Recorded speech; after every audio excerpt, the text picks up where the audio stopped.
Primitive loom.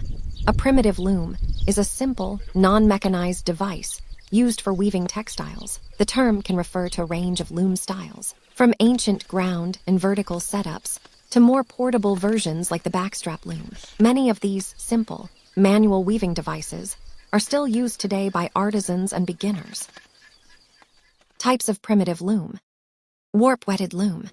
Warp-weighted loom, a vertical loom with a long, ancient history that may have originated in the Neolithic period. The warp threads are hung from a top beam and kept taut with heavy weights at the bottom. The weaver can roll the woven cloth up to continue the project, so the length of the final product is not limited by the size of the loom.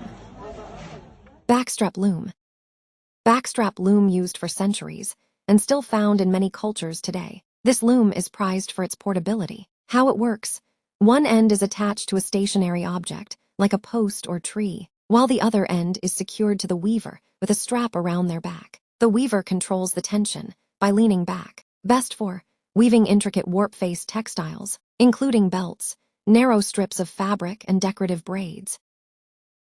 Pit loom. Pit loom is a manually operated, horizontal loom set into a pit in the ground, which allows the weaver to sit at ground level and use their feet on pedals to control the warp threads. This arrangement provides stability, allows the fabric to stay at the same level as the weaver for easier handling, and enables the warp to absorb moisture for better weaving. Pit looms are often used for weaving thin flat-weave rugs, but can also produce other textiles like rugs and hand towels. Frame loom. Frame looms are excellent for beginners because they are inexpensive and easy to set up. They are particularly good for tapestry weaving. Thanks for watching. Don't forget to subscribe.